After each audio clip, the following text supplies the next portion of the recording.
చెబుతున్నాను, దయచేసి అందరు కూడా వినండి. క్రైస్తవులు ధరించుకోవలసిన ఆభరణములు ఏవి అనే అంశాన్ని మనమందరం కూడా ఆలోచన చేద్దాము. దయచేసి జోసఫ్ వారి టాపిక్ రికార్డ్ చేయవలసిందిగా నేను మనం చేస్తున్నాను. ఓకే ఓకే మంచిది. మరి మరి అందరు కూడా విన్నారు అనుకుంటున్నాను. క్రైస్తవులు ధరించుకోవలసిన ఆభరణములు ఏవి అనేది చాలా జాగ్రత్తగా మరి అంశాన్ని మరి చాలా జాగ్రత్తగా మీరు వినవలసిందిగా నేను మనవి చేస్తున్నాను. ఎందుకంటే ఆభరణము అనగానే అది ధరించుకునేది అని అర్థం. ఆభరణము ఇంగ్లీష్ లో అయితే ఆర్నమెంట్ అంటారు. ఆర్నమెంట్ అంటే ధరించుకునేది. అది వెండితో కావచ్చు, అది బంగారముతో కావచ్చు. దాన్ని ధరించుకునే దాన్ని ఆభరణము అంటారు. మరి పూర్వకాలం అంటే కొన్ని సంవత్సరాల క్రితము ఏదైనా ఫంక్షన్ కి వెళ్ళేటప్పుడు, లేడీస్ ఏదైనా ఫంక్షన్ కి వెళ్ళేటప్పుడు ఆ పక్కింటి వాళ్ళనో ఎదురింటి వాళ్ళనో ఈ కమ్మలో ఈ రింగ్స్ ఇవి అడుక్కొని వాళ్ళ దగ్గర తీసుకొని ఆ ఫంక్షన్ కి వెళ్ళేవారు. ఎందుకంటే ఆభరణాలు ధరించుకొని ఆ ఫంక్షన్స్ కి వెళ్ళేవారు. కొన్ని సంవత్సరాల క్రితం. ఈరోజు ఆ పరిస్థితి లేదు కానీ కాబట్టి మనం ఆలోచన చేయగలిగితే ఈ ఆభరణాలు లేదంటే ఆర్నమెంట్స్ అనేది దేనికి ధరిస్తాం అన్నప్పుడు మన శరీరానికి ధరించుకుంటాము. వీటిని మన శరీరానికి మనం ధరించుకుంటాం. అయితే నేడు క్రైస్తవులు ధరించుకోవలసిన ఆభరణములు ఏవి అంటే, క్రైస్తవులు ధరించుకోవలసిన ఆభరణములు ఉన్నాయంటే ఆభరణములు ఉన్నాయి. ఎందుకంటే లోకంలో మనం ఆలోచన చేయగలిగితే ఇదిగో లోకములో ఉన్న ఈ ఆభరణాలు దేనికి ధరించుకుంటామయ్యా అంటే శరీరానికి మనం ధరించుకుంటాం. అయితే క్రైస్తవులు ధరించుకునే ఆభరణములు ఉన్నాయి. మరి అవి దేనికి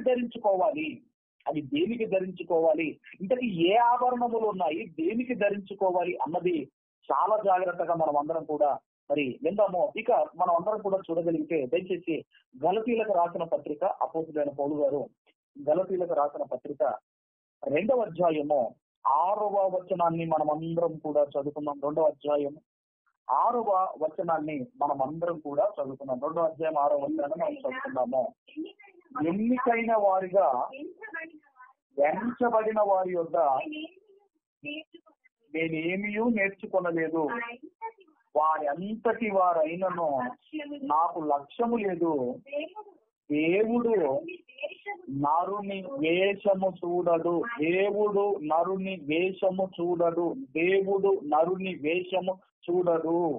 అంటే వేషము చూడడు అంటే ఆ శరీరానికి వేసే వేషాన్ని దేవుడు చూడడు. అక్కడ వేషము చూడడు అన్న దగ్గర ఫుట్నోట్ లో అక్కడ ఒక మూల భాషలో ఒక అంకె వేసింది చూడండి, నంబర్ 1 వేసింది. కిందికి వచ్చేసరికి అక్కడ ఏమనుందో మీరు చూడగలిగితే మూల భాషలో 1వ అంకె వేసింది. కింద మీరు చూడగలిగితే మూల భాషలో నరుని ముఖమును అంగీకరింపడు అంటే దేవుడు నరుని వేషము చూడడు. శరీరానికి వేసుకునే ఆ వేషాన్ని దేవుడు చూడదటండి. మరి దేన్ని చూస్తాడు దేవుడు? నరుని వేషము దేవుడు చూడడు అన్నప్పుడు మరి దేనిని చూస్తాడు ఆయన అన్నప్పుడు దేనిని చూస్తాడు అన్నప్పుడు సమూయేలు మొదటి గ్రంథము, అందరం కూడా సమూయేలు మొదటి గ్రంథము దయచేసి 16వ అధ్యాయము సమూయేలు మొదటి గ్రంథము 16వ అధ్యాయము 7వ వచనము. ఇక్కడ సందర్భం ఏంటి అన్నప్పుడు అక్కడ దేవుడు సౌలును తొలగించిన తర్వాత దేవుడు మరి సమూయేలు గారిని రాజుగా అభిషేకించడానికి యెషై ఫ్యామిలీ ఇంటికి వెళ్ళమంటారు. తర్వాత అక్కడ ఆయనకు కుమారులు ఉన్నారు.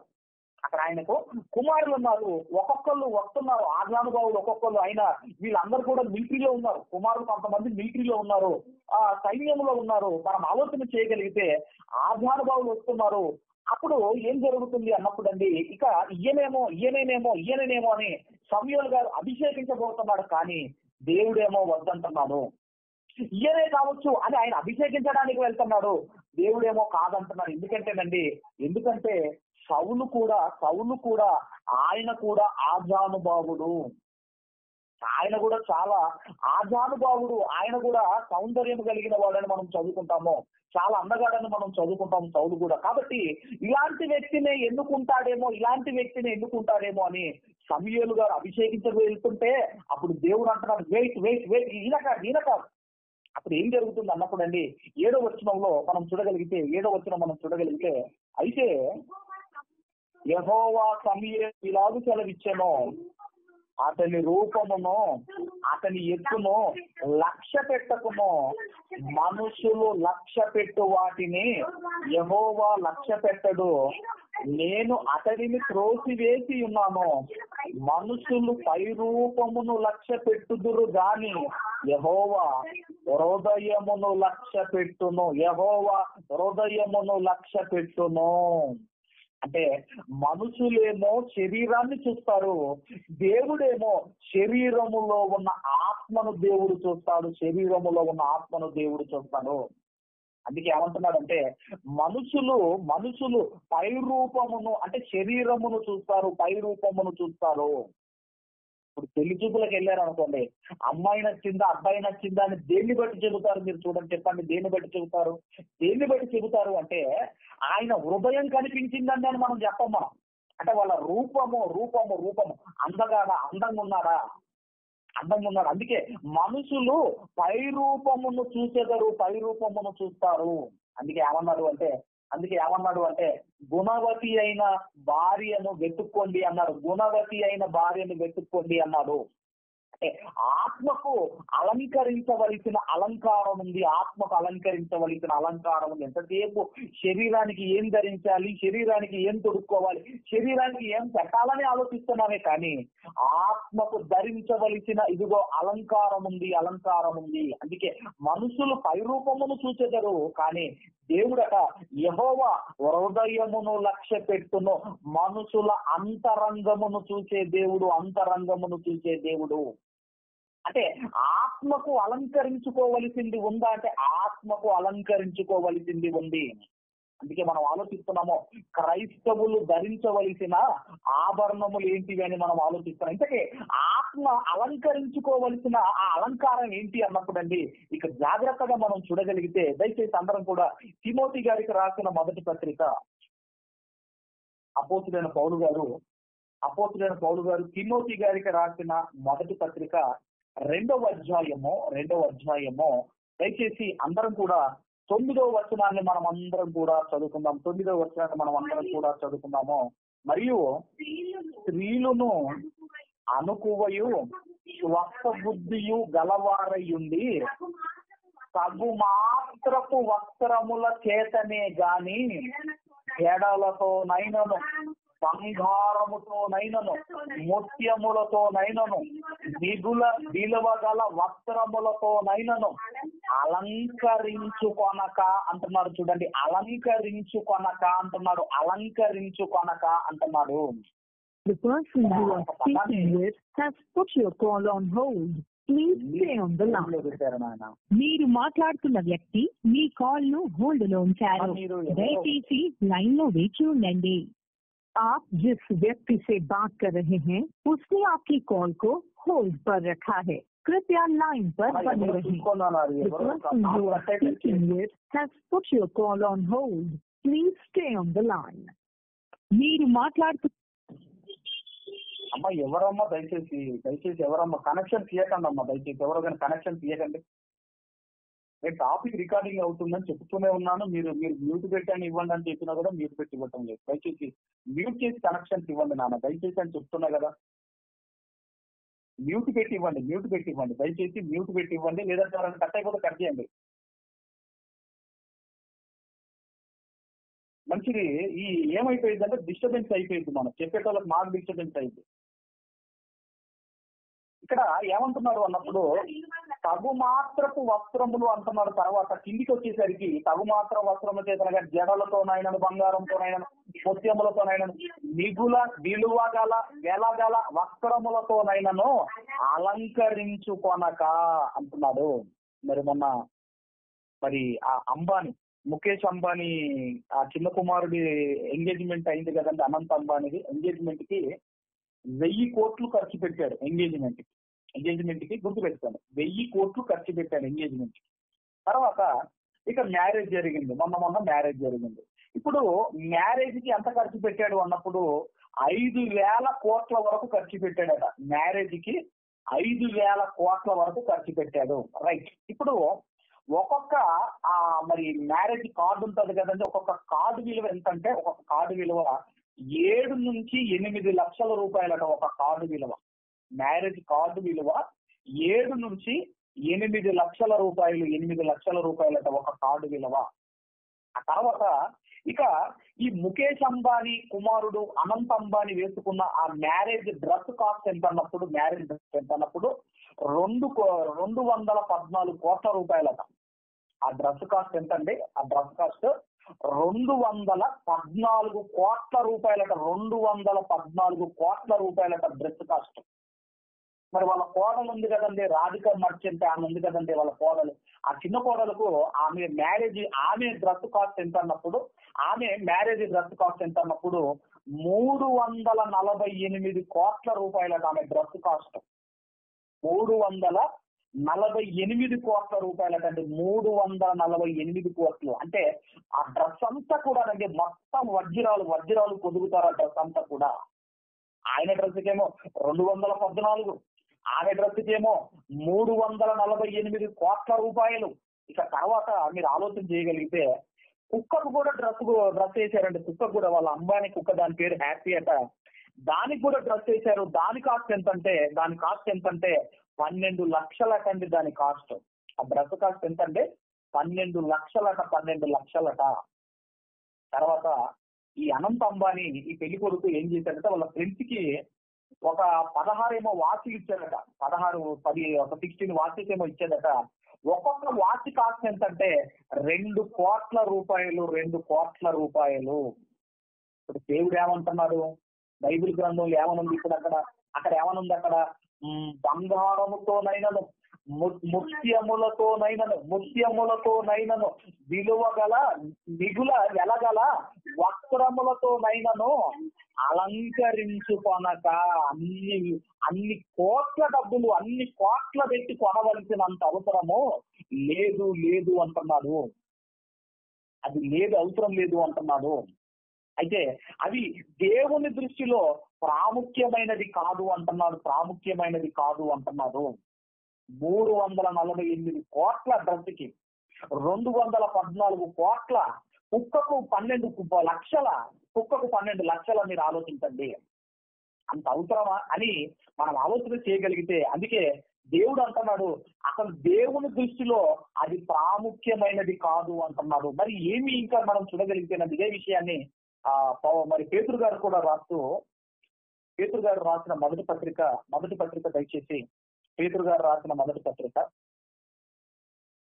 3వ అధ్యాయము 3-4 వచనాలు మనం అందరం కూడా చదువుతున్నాం. 3వ అధ్యాయము, జడలు అల్లుకొనుటయు జడలు అన్నాడు. గుర్తు పెట్టుకోండి, ప్లూరల్ ఉపయోగిస్తున్నాడు, బహువచనాన్ని ఉపయోగిస్తున్నాడు. జడలు అన్నాడు. జడలు అల్లుకొనుటయు బంగారు నగలు అన్నాడు. ఏదో ఒకటో రెండో పెట్టుకుంటే చాలు, మొత్తం 10,000 ఉంటే 10,000కి మెడలో ఒక 5 కిలోల బంగారం. మీరు ఆలోచించి ఎంతమంది కనపడటం లేదు, అంత అవసరమా? బంగారు నగలు అన్నాడు. జడలు అన్నాడు. బహువచనం వాడుతున్నాడు, బాగా గమనించండి, బహువచనం వాడుతున్నాడు. పెట్టుకొనుటయు వస్త్రములు ధరించుకొనుటయును వెలుపటి అలంకారము మీకు అలంకారముగా ఉండక వెలుపటి అలంకారము మీకు అలంకారముగా ఉండక అంటున్నారు. ఎందుకంటేనండి వాటిని దేవుడు లక్ష్య పెట్టడు, దేవుడు చూడడు. ఈ క్షయమైన అలంకారము కాదు మనిషికి ఉండవలసింది, అక్షయమైన అలంకారము కావాలి. దేవునికి అక్షయమైన అలంకారం కావాలి.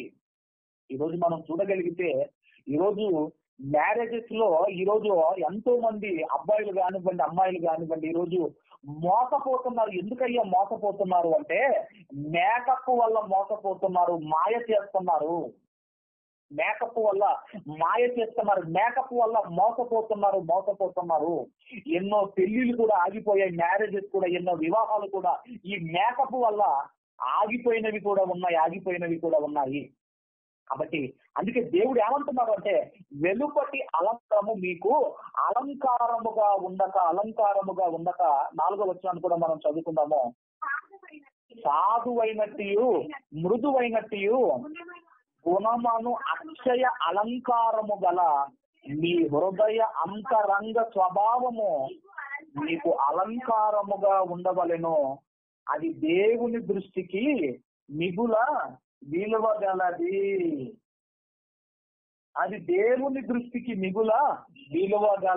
అంటున్నారు. అక్షయ అలంకారము కోసము ఆరాటపడకండి.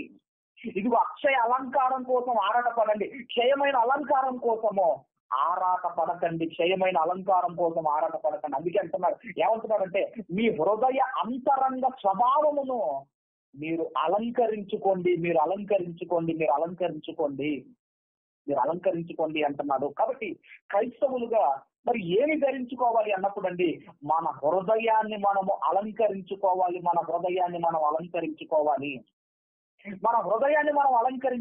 మరి దేనితో మనం అలంకరించుకోవాలి అంటే మనకు ఒక విషయం అర్థమైంది. శరీరాన్ని కాదు, మనము హృదయాన్ని అలంకరించుకోవాలి. ఆ హృదయాన్ని దేనితో అలంకరించుకోవాలి, ఏ ఆభరణములతో మనం అలంకరించుకోవాలి అన్నప్పుడండి ఇక ఒక్కొక్కటి మనం జాగ్రత్తగా మనం చూడగలిగితే, దయచేసి అందరూ కూడా కొలసీలకు రాసిన పత్రిక అపోస్తులైన పౌలు గారు కొలసీలకు రాసిన పత్రిక 3వ అధ్యాయము, దయచేసి 3వ అధ్యాయము 12వ వచనం నుండి 14వ వచనం వరకు గల వాక్య భాగాలు మనం అందరం కూడా చదువుకుందాము. 3వ అధ్యాయము 12వ వచనం నుండి మనం చదువుకుందాము.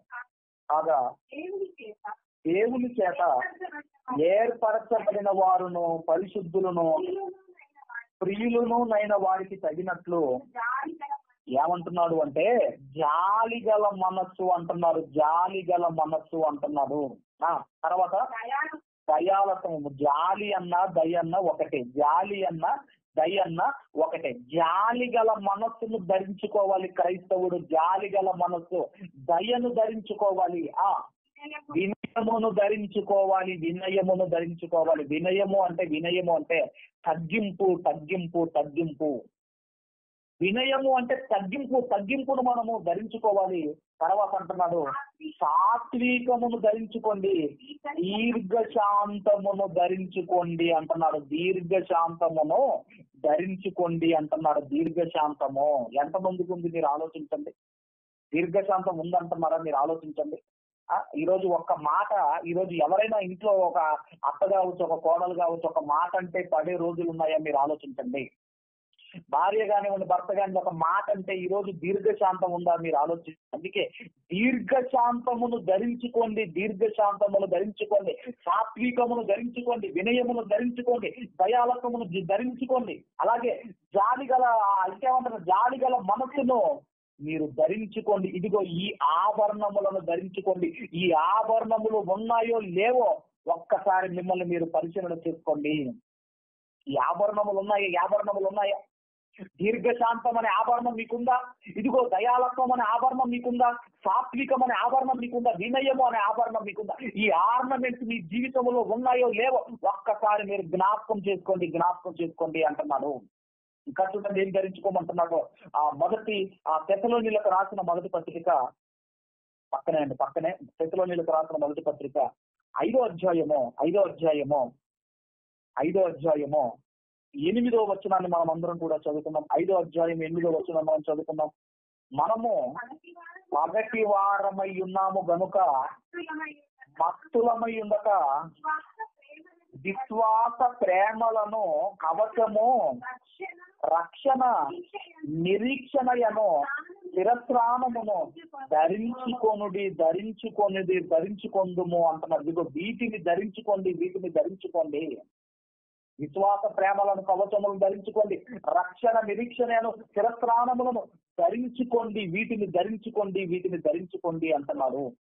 ఇవి ఆభరణములండి. ఇవి ఆత్మకు ఉండవలసిన ఆభరణములు. ఇది అక్షయ అలంకారము అంటున్నాడు. ఇది అక్షయ అలంకారము అంటారు. క్షయమైపోయే అలంకారము కాదు ఇది. ఇది అక్షయమైన అలంకారము అంటున్నాడు. ఇంకా చూడండి పౌలు గారు చెబుతూ ఎఫెసీయులకు రాసిన పత్రిక, అపోస్తలుడైన పౌలు గారు ఎఫెసీయులకు రాసిన పత్రిక 6వ అధ్యాయము దయచేసి 14వ వచనము నుండి 17వ వచనం వరకు గల వాక్య భాగాలు చదువుకున్నాము. 14 నుంచి 17 వరకు చదువుకున్నాం. ఏలయనగా ఈ నడుమునకు సత్యమును దట్టిని కట్టుకొని, సత్యము అనే దట్టిని అంటున్నారా, వడ్డాలమును పెట్టుకోమంటున్నారు. నడుముకి ఏముండాలటండి? సత్యము అనే దట్టి ఉండాలి. సత్యము అనే దట్టి ఉండాలి. కట్టుకొని నీతి అను మై మరుపు తొడుక్కొని పాదములకు సమాధాన సువార్త వలన సిద్ధ మనస్సును జోడు తొడుక్కొని నిలవబడుడి. ఇవన్నీ కాక విశ్వాసమును దాలు పట్టుకొనుడి. దానితో మీరు అగ్నిబాణములన్నింటినీ ఆర్పుటకు శక్తిమంతులగుదురు. మరియు రక్షణయను శిరస్త్రాణమును దేవుని వాక్యమును ఆత్మ శబ్దమును ధరించుకొనుడి. ఇవన్నీ దేవుడు చేసిన ఆభరణములు. ఇవన్నీ కూడా దేవుడు చేసిన ఆభరణములు. ఇవన్నీ మీకు ఉన్నాయో లేవో ఒక్కసారి పరిశీలన చేసుకోండి. దేవుడు చేసిన ఆభరణములు ఇవన్నీ కూడా. అలాగే ఇంతకుముందు మనము తిమోతి పత్రిక 2వ అధ్యాయము, ఇంకా మనం ఏం ధరించుకోమంటున్నాడంటే, ఆ తిమోతి గారికి రాసిన మొదటి పత్రిక 2వ అధ్యాయము 10వ వచనాన్ని మనం చదువుకుందాం. 10వ వచనం చదువు. దైవ భక్తి గలవారమని చెప్పుకోను స్త్రీలకు తగినట్టుగా సత్క్రియల చేత తమ్మును తాము అలంకరించుకొనవలెను. సత్క్రియల చేత తమ్మును తాము అలంకరించుకొనవలెను. అంటే సత్క్రియలు చేస్తే మీకు అలంకారం ఉన్నట్టే. సత్క్రియలు మీరు చేస్తున్నారు అంటే మీకు అలంకారం ఉన్నట్టే అంటున్నారు. ఇది స్త్రీలకు చెబితే పురుషులకు ఏం చెబుతున్నారు? అదే తిమోతికి రాసిన మొదటి పత్రిక 6వ అధ్యాయము, 11, 12 వచనాలు మనం చదువుకున్నాం. అక్కడేమో స్త్రీలకు చెప్పాడు సత్క్రియల చేత మిమ్మల్ని మీరు అలంకరించుకోనని చెప్పాడు. ఇక్కడేమో పురుషులకు చెబుతున్నాడు 11, 12 వచనాలు. 6వ అధ్యాయం 11, 12 వచనాల్లో, దైవజనుడా నీవైతే వీటిని విసర్జించి నీతిని, భక్తిని, విశ్వాసమును, ప్రేమను, ఓర్పును, సాత్వికమును సంపాదించుకొనుటకు ప్రయాసపడుము అంటున్నాడు. అంటే పురుషులకు చెబుతున్నాడు, ఇదిగో మీరు వీటిని ఉపయోగించుకోండి, మీరు వీటిని ధరించుకోండి. ఏవో లేని వాటి కొరకు, రాని వాటి కొరకు మీరు ఆరాటపడకండి. ఇదిగో వీటిని మీరు ధరించుకోండి, వీటిని మీరు సంపాదించుకోండి. ఎందుకంటే మనం బైబిల్ రీడింగ్ లో కూడా చదువుకున్నాం కదండి, ఆత్మ ఫలములు అని మనం చదువుకున్నాం కదా. అవి ఆత్మ ఫలములే కాదు, ఆత్మకు ఆభరణములు. అవి ఇంతకుముందు మనం గలతీ పత్రిక 5వ అధ్యాయం 22వ వచనంలో మనం చదువుకున్నాము. 5వ అధ్యాయం 22వ వచనంలో, అయితే ఆత్మఫలం ఏమనగా ప్రేమ, సంతోషము, సమాధానము, దీర్ఘశాంతము, దయాలత్వము, మంచితనము, విశ్వాసము, సాత్వికము, ఆశా నిగ్రహము. ఇవి ఆత్మ ఫలములే కాదు, ఇవి ఆత్మకు ఆభరణములు. ఈ ఆభరణములు ఎవరికైతే ఉన్నాయో, ఈ చెప్పబడిన ఏవైతే ఆభరణములు, ఏవైతే ఆర్నమెంట్స్ ఏవైతే ఉన్నాయో, ఇవి మీకు ఉంటే మనము దేవునికి నచ్చుతాము. వీటన్నిటిపైన, ఇప్పుడు నేను చెప్పిన వాటి అన్నిటిపైన ఉండవలసిన ఒక ఆభరణం ఉన్నది. అన్నింటిపైన ఉండవలసిన ఒక గొప్ప ఆభరణం ఉన్నది. ఆ ఆభరణం ఏంటి అన్నప్పుడు, కొలసీలకు రాసిన పత్రిక, అపోస్తలుడైన పౌలు గారు కొలసీలకు రాసిన పత్రిక 3వ అధ్యాయము 14వ వచనాన్ని మనం చదువుకుందాం. 3:14 వీటన్నిటిపైన ఇప్పుడు ఏవైతే ఆభరణములు నేను మీకు చెప్పానో, జాలిగల మనస్సు, ఏదైతే దయాలత్వము, వినయము, సాత్వికం దగ్గర నుంచి నేను చెప్పుకుంటూ వచ్చాను కదండి. ఏవైతే ఈ ఆభరణములు ఉన్నాయో, ఈ ఆభరణములు ఉన్నాయో వీటన్నిటిపైన ఉండవలసిన ఒక గొప్ప ఆభరణం ఏంటంటే వీటన్నిటిపైన పరిపూర్ణతకు అనుబంధమైన ప్రేమను ధరించుకొనుడి అంటున్నాడు. వీటన్నిటిపైన ఉండవలసిన ఆభరణం ఏంటంటే ప్రేమను ధరించుకొనుడి అంటున్నాడు. ఎందుకంటేనండి అది వెలకట్టలేని ఆభరణము. ఒకవేళ ప్రేమ అనే ఆభరణం మనకు ఉందనుకోండి, ప్రేమ అనే ఆభరణం మనకుంటే ఎదుటి వ్యక్తిని మనం క్షమిస్తాము. ప్రేమ అనే ఆభరణం మనకుంటే ఈ పగలు, ఈ ప్రతీకారాలు, ఇదిగోనండి ఇవేవి కూడా మనలో ఉండవు. మన శత్రువులను కూడా మనం ప్రేమిస్తాము. ఎప్పుడంటే ఈ ప్రేమ అనే ఆభరణము మనం ధరించుకున్నప్పుడు. కాబట్టి ఈ అన్నిటిపైన అందుకే అంటున్నాడు, ఏమంటున్నాడంటే వీటన్నిటిపైన ధరించుకోవలసిన ఆభరణం ఏంటంటే ప్రేమ అనే ఆభరణం మనం ధరించుకోవాలి. అందుకే యేసుక్రీస్తు వారి గురించి మనం ఆలోచన చేయగలిగితే ఎందుకు దేవునికి అంతగా నచ్చాడు, ఎందుకు అంతగా ఆయన ప్రియకుమారుడిగా మారిపోయాడు అన్నప్పుడండి, ఎందుకంటే యేసుక్రీస్తు వారిలో లేని ఆభరణం ఏముంది మీరు ఆలోచించండి. ఆయనలో ప్రతి ఆభరణం ఉందండి. ప్రతి ఆభరణం ఉంది ఆయనలో. ఒకవేళ భక్తునిలో ఒక్కొక్క ఆభరణం ఉందేమో కానీ, ఇప్పుడు అబ్రాహం గారు అనుకోండి, అబ్రాహం గారు అనగానే మనకి ఏం గుర్తొస్తుందంటే ఆయనలో విశ్వాసం మనకు గుర్తొస్తుంది. ఆ విశ్వాసం మనలో ఎవరికి కనపడుతుంది? యేసుక్రీస్తు వారిలో కనపడుతుంది. అలాగే మోసే గారు అనుకోండి, మోసే గారు అనగానే మనకి ఏం ఆయన సాత్వికుడు, తన ఇల్లంతటిలో నమ్మకమైన వాడని మనం చదువుకుంటాం. అదే లక్షణం మనకి ఎవరిలో కనబడుతుంది? ఇదిగో నేను సాత్వికుడును, దీన మనసు గలవాడిని అంటారు. ఈ మోసే గారేమో ఇదిగో ఇల్లంతటిలో నమ్మకమైన వాడైతే, యేసుక్రీస్తు వారేమో ఇంటి మీద నమ్మకమైన వాడు.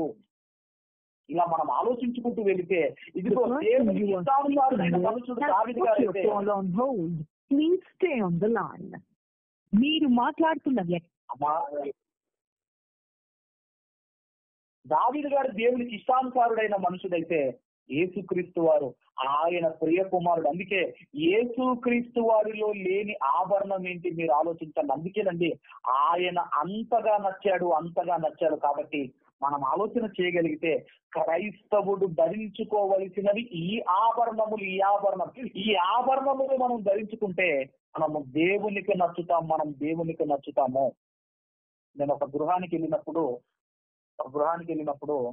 ఒకరు అడిగారు, ఏమని అడిగారు అన్నప్పుడు, అయ్యో మీరు ఏంటి ఎప్పుడు కూడా మరి కలర్ఫుల్ డ్రెస్ లో ఉంటారు, సేవకుడు అంటే ఇలా ఉండాలి కదా అని అడిగారు ఒకరు. డాక్టర్ ఉన్నాడు అనుకోండి, డాక్టర్ కి ఒక యూనిఫామ్ ఉంటుంది. ఒక వైట్ కోట్ పైన వేసుకొని స్టెతస్కోప్ ఆయన మెడలో వేసుకుంటారు. డాక్టర్ ఒక యూనిఫామ్ ఉంటుంది, లాయర్ కు యూనిఫామ్ ఉంటుంది, అలాగే పోలీస్ మెన్ కు ఒక యూనిఫామ్ ఉంటుంది, అలాగే సేవకునికి కూడా ఒక యూనిఫామ్ ఉండాలి కదా అని నన్ను అడిగారు ఒకరు. అడిగినప్పుడు నేనన్నాను, పోలీసు వాళ్ళు అందరూ కూడా యూనిఫామ్ లో ఉండరు. కొంతమంది మఫ్టీలో కూడా ఉంటారు. మఫ్టీలో ఉన్నంత మాత్రాన పోలీసు వాళ్ళు కాదంటే ఎలాగా? కాబట్టి మనం ఆలోచన చేయగలిగితే అందులో కూడా మఫ్టీలో ఉండి డ్యూటీ చేసే వాళ్ళు కూడా ఉంటారు. మరి అలాంటి పోలీసు వాళ్ళు మనం వాళ్ళు పోలీసు మీద కాదా? మీరు ఆలోచించండి. అలాగే సేవకుడు అనగానే మరి వాళ్ళు చెప్పిన రిఫరెన్స్ ఏంటో ఒకసారి మీకు చూపిస్తాను. అది మీరు చూడగలిగితే దయచేసి అందరూ కూడా ఆ ప్రసంగి గ్రంథం 9వ అధ్యాయము అందరూ కూడా చూడండి ఒకసారి. ప్రసంగి గ్రంథం 9వ అధ్యాయము 8వ వచనాన్ని మనం అందరం కూడా చదువుకున్నాం. 9వ అధ్యాయం 8వ వచనం, 9వ అధ్యాయం 8వ వచనములో ఎల్లప్పుడు తెల్లని వస్త్రములు ధరించుకోనము, ఈ తలకు నూనె తక్కువ చెయ్యకము అన్నాడు. ఈ రిఫరెన్స్ తీసుకుంటారండి. ఈ రిఫరెన్స్ తీసుకొని సేవకుడు అనగానే టోటల్ వైట్ అండ్ వైట్ లో ఉండాలి కదా అంటారు. కానీ ఇక్కడ వస్త్రములు అనగానే మనం ఆలోచన చేయగలిగితే వస్త్రములు కాదు. ఇక్కడ వస్త్రములు అంటే ఇక్కడ వైట్ అండ్ వైట్ డ్రెస్ గురించి మాట్లాడటం లేదు. ఎల్లప్పుడూ తెల్లని వస్త్రములు ధరించుకొని, అంటే వస్త్రములు తెల్లగా ఉండాలి, హృదయంలో మాత్రం అన్నుంటే బాగుంటుందా? మీరు ఆలోచించండి. మరి ఏంటివి వస్త్రములు అంటే? బైబుల్ ఇచ్చిన నిర్వచనం ఏంటి? బైబుల్ ఇచ్చిన భావం ఏంటి? మరి వస్త్రములు అనగానే మరి ఏమి ధరించుకోవాలన్నప్పుడు ఇక్కడ నుంచి చదువుకుంటూ మీరు ప్రకటన గ్రంథానికి రావాలి. ప్రకటన గ్రంథానికి వస్తే అక్కడ 19వ అధ్యాయానికి మీరు రాగలిగితే, ప్రకటన గ్రంథం 19వ అధ్యాయము 8వ వచనాన్ని దయచేసి మనం అందరం కూడా చదువుకుందాం. ప్రకటన గ్రంథము 19వ అధ్యాయము 8వ వచనాన్ని మనం అందరం కూడా చదువుకుందాము. మరియు ఆమె ధరించుకొనుటకు ప్రకాశములను నిర్మలములునైన సన్నపు నార బట్టలు ఆమెకి ఇవ్వబడెను. అవి పరిశుద్ధుల నీతి క్రియలు